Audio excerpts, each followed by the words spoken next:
Hey, I'm Isaac, and this is the CU Robotics standard robot.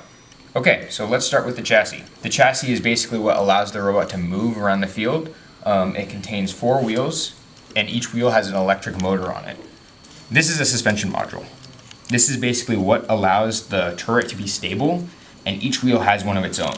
What this does is, if we go over a bump, the wheel, instead of the whole robot bumping, only the one wheel will bump. It's like the suspension in your car. The way this works is we use what's called a 4-bar.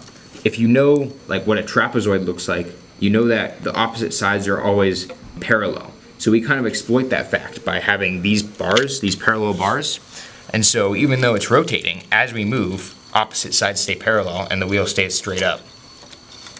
The way we keep the suspension suspended is through these shock absorbers. These shock absorbers are just the same as you find on like a RC car that we've installed so that they counteract the motion of the suspension module. And so we can actually push down and it'll push itself back up. The chassis altogether lets the robot move in all 4 directions as well as rotate. These wheels are called mecanum wheels. You might notice they're kind of unique because each wheel actually has several smaller rollers on it that go all the way around. And the way this works is kind of the forces cancel out on the wheels when we spin them a specific way so that the robot itself can actually move sideways without moving forward at all, even though the wheels are oriented forward and back. We can also combine this with rotation and lateral movement to get really unique rotation. For example, we can rotate and move sideways at the same time. The lights that you notice are referee system modules.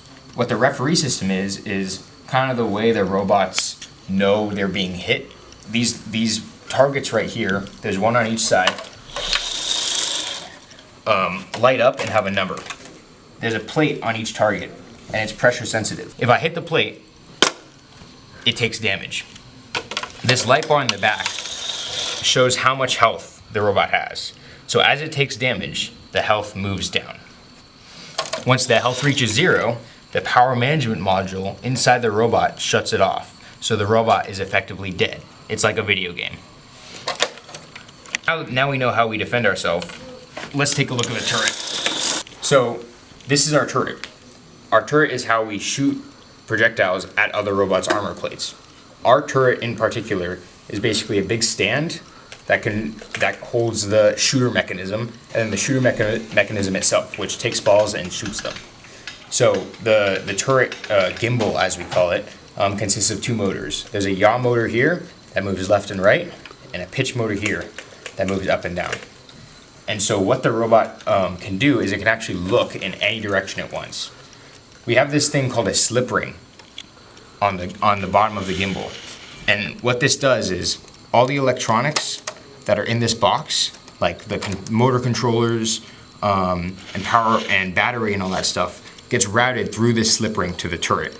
And what the slip ring is it's basically a component that allows you to have electrical connection in a way that you can spin continuously.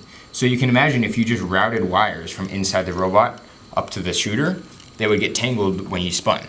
But because we have this slip ring, we can actually spin as much as we want and never tangle wires. So yeah, that's basically how we aim. But once you're aimed where you want to be, you have to shoot. So we have 2 mechanisms for shooting. First, we have the feeder. So in here, on the bottom of the what we call the ball bin, there's a feeder motor, and it spins this feeder plate. This feeder plate has holes in it that are the size of the projectiles. So as we drop balls into the robot through this hole on the top, they fit into those slots. Now it rotates, and so it's like a revolver. The balls will rotate around, and eventually they'll reach the front. At the front, there's a hole in the bottom that drops it down into the shooter mechanism.